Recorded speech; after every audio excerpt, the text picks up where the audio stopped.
1, o São Paulo, por incrível que pareça, depois daquela tragédia, aquele vexame na final da Copa Sul-Americana, dá a resposta e consegue uma vitória, sabe lá como, de virada, com um segundo tempo bom do São Paulo, um frango do goleiro do São Paulo, mas o São Paulo virou. A gente falava aqui depois da final da Copa Sul-Americana, e o Arnaldo, a gente conversou e falou: das outras vezes que o São Paulo teve grandes vexames, como na final do Campeonato Paulista, no jogo seguinte respondeu.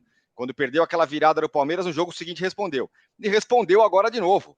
Respondeu, venceu por 2-1. Não foi uma partida espetacular do São Paulo, mas diante do peso que estava o time, da baixo astral que estava o time, é uma vitória realmente muito grande, muito importante, porque recoloca o São Paulo na rota aí pelo menos uma vaga na pré-Libertadores. Estaremos daqui a pouco com o Luca Bop, hein? Estará aqui com a gente, mas eu quero ouvir o Arnaldo com a tradicional pergunta, que nem no jogo da final a gente nem fez essa pergunta. E agora eu pergunto para você, Arnaldo. Gostou, adorou, deu para o gasto, não gostou ou foi um lixo?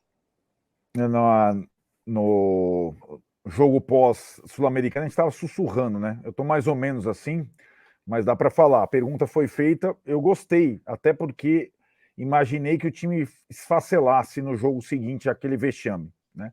Não apaga o vexame, mas a forma pela qual o time reagiu depois de ter começado o jogo perdendo com um frango, começado o jogo completamente grogue, foi digna, né? Acho que os jogadores foram dignos, o time funcionou, eu acho que funciona melhor no sistema de 3 zagueiros. Talvez fosse, embora tenha chegado ao gol da vitória com o Alisson, já no esquema com 2 zagueiros só, com a saída do Igor Vinícius, né?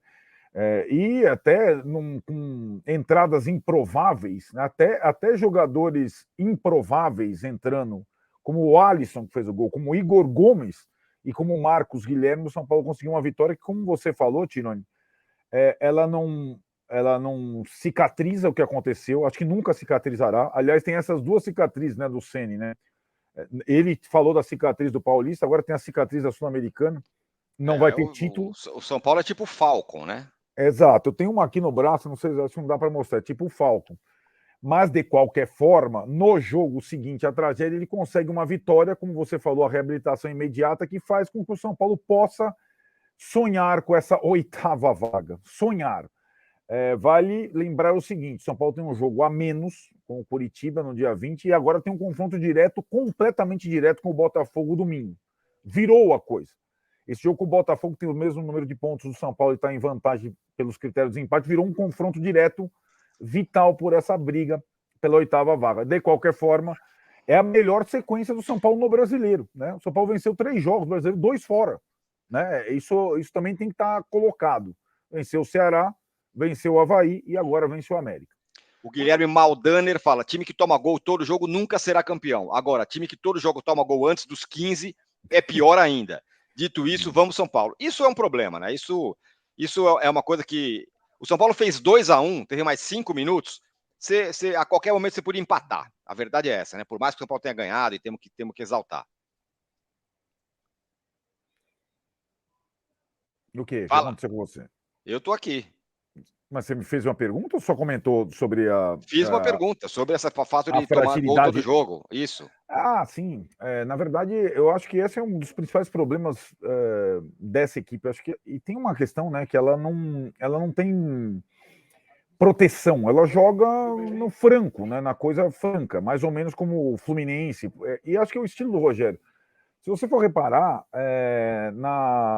nas alterações, a última alteração, acho que ela é simbólica, mesmo depois do 2-1, vai entrar o André Anderson, vai entrar um cara para defender, não vai entrar o segundo volante. É uma coisa. Então fica nessa trocação completa sempre que a gente vê. É o estilo do time, é o estilo do trabalho do Rogério. Eu acho que a minha impressão é que se o time não respondesse, não vencesse, o empate ia deixar tudo meio, digamos, em suspenso. Vamos ver a coletiva do Rogério, vai ser via áudio hoje, aquela situação toda. O time volta logo depois da partida contra o América em voo fretado no Independência, deve ser mais rápida a coletiva. Vamos ver o que ele vai falar, se ele vai falar sobre o futuro desta vez, né? Mas o fato é que essa perspectiva, ainda que seja uma fagulha de agora você olhar, porque esse jogo determinava, né, Tironi? Se você olhar para cima ou se você olhar para baixo. Talvez o empate fosse o limbo, né? Você ficava ali no. Agora você tem alguma condição de olhar para cima. O jogo atrasado, são 9 partidas restantes, 5 em casa, algumas factíveis, uma das partidas fora contra o Juventude.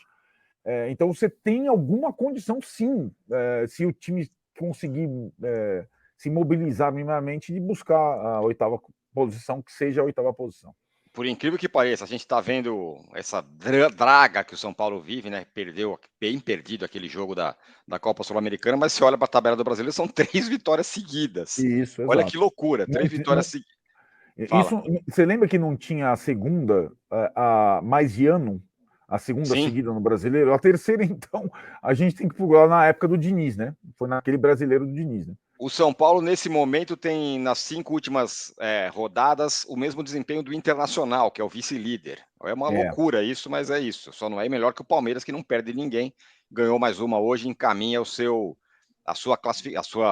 título, mais um título brasileiro. Lembrando que daqui a pouco a gente vai estar com o Luca Bop aqui, hein?